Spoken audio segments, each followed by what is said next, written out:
Good day everyone. I am Howard Monforte. I will be the one will we discuss the table 6 sample class record, table 7 steps in computing grades, revise basic education in curriculum grading system and level of proficiency. So let's observe the table 6. Table 6 sample class record for English grade 4 first quarter.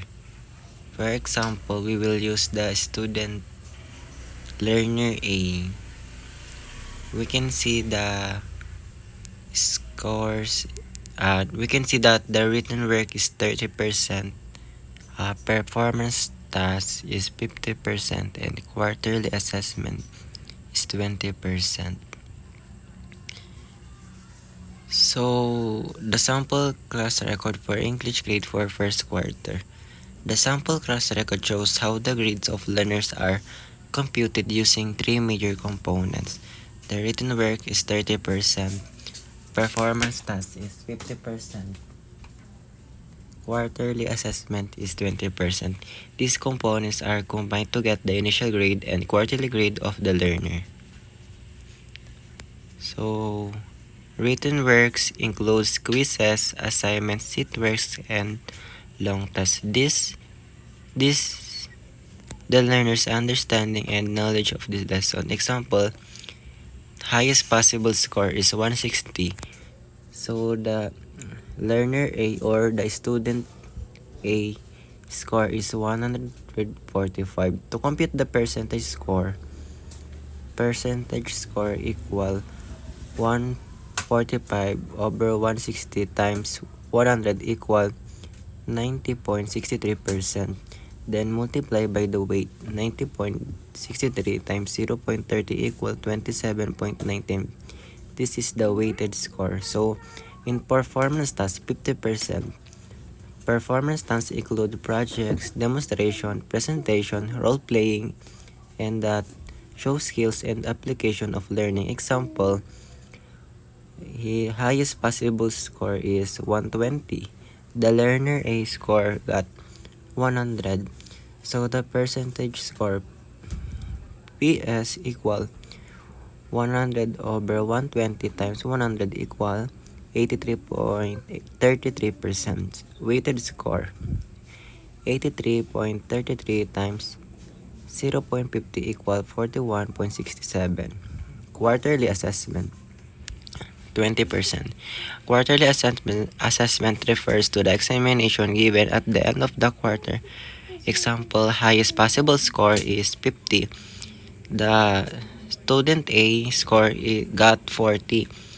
Percentage score equal 40 over 50 times 100 equal 80%. Weighted score 80 times 0.20 equal 16. Computing the initial grade. The weighted score are added together. Formula 27.19 plus 41.67 plus 16 equal 84.86. So the initial grade is 84.86. The initial grade is then transmitted to get the quarterly grade. Quarterly grade of learner A is 90.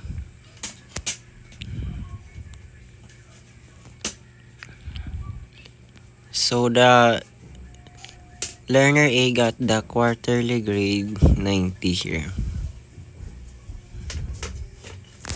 Here.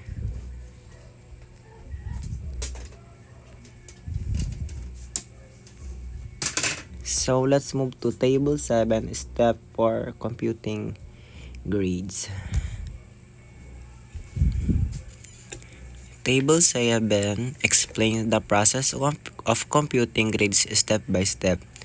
Get the total row score. The teacher first adds all learner score for each component. Example, written work total 145, performance task equal 100, quarterly assessment 40. Compute the percentage score. The formula is PS equal total raw score with ano yan? With the highest possible score over highest possible score times 100. This formula converts the learner score into percentage form. Example, written work is equal to 90.63, performance task is 83.33, quarterly assessment equal 80%. Multiply by the weight. Each component has a corresponding weight. So the written work 30%, performance task 50%, quarterly assessments is equal to 20%. The PS is multiplied by the assigned weight. Add all weighted score. The sum of all weighted score becomes the initial grade. Transmit the initial grade. The initial grade is transformed using the depth and transmutation table to get the quarterly grade. This process ensures that grades are standardized and fair for all learners. So let's move to revised basic education curriculum grading system. The revised basic education curriculum use percentage grades, quality points, and letter grades.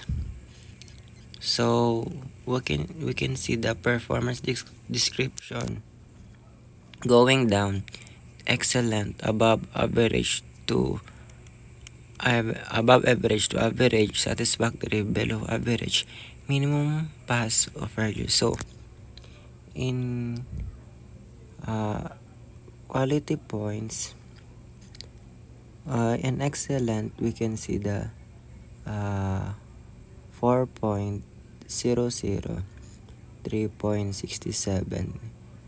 In above average to average, quality points 3.33, 3.00, 2.67.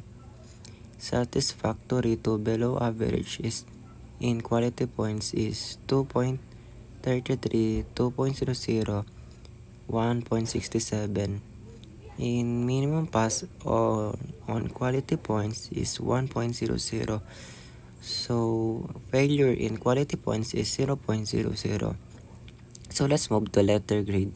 So in excellent, A and A minus in letter grade. So above average to average, in letter grade we have B plus, B, and B minus.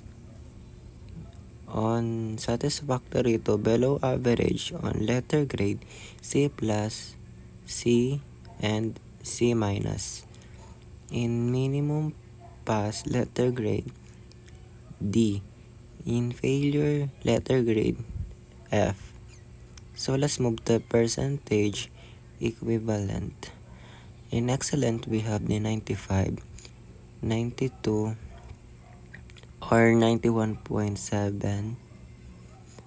On above average to average, 88 or 88.33.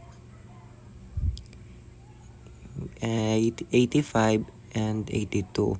On satisfactory to below average, 78, 75, 72, or 71.7 in percentage equivalent. On minimum pass, we have 65 on percentage equivalent. In failure, we have the 55 percentage equivalent. So let's move to percentage range. 93.33 to 100, 90 to 93.32 is excellent. Percentage range 86.67 to 89.99, 33 to 86.66, 80.00 to 83.32 is above average to average. So let's move to satisfactory to below average. 76.67 to 79.99, 73.33 to 76.66, and last 70.33 to 73.32. So in minimum pass percentage range 60.00 to 69.99. In failure percentage range 50.00 to 59.99. Percentage grades over 100 are average as 100. Percentage grades under 50 are average as 50. So let's move to level of proficiency. The Department of Education classify learners according to their level of proficiency. So level of proficiency and equivalent numerical value. In the beginning, we have 74% and below. In developing, we have 75 to 79%. In approaching proficiency, 80 to 84%. In proficient, 85 to 89%. So in advanced, 90% and above. So meaning of each level. Beginning. Beginning is and B, capital B. Learners at this level have limited understanding and need more guidance from the teacher. For developing or capital D, uh, learners have basic knowledge but still require assistance and improvement. Approaching proficiency. AP. Learners demonstrate adequate understanding and skill but still need practice. Proficient. P. Learners perform independently and show mastery of their competencies. So last, in advance A, learners exceed expectation and demonstrate high level understanding and performance. So, importance of the grading system. The grading system is important because it measures learners' achievement, it guides teachers in monitoring progress, it helps identify strengths and weaknesses, it promotes fairness and transparency, it encourages learners to improve their performance. The system also supports competency-based education by focusing on mastery and understanding. So in conclusion, the sample class record steps in computing grades and revised basic education curriculum grading system help ensure accurate and fair assessment of learners. Through written works, performance tasks, and quarterly assessment, teacher can properly evaluate learner performance.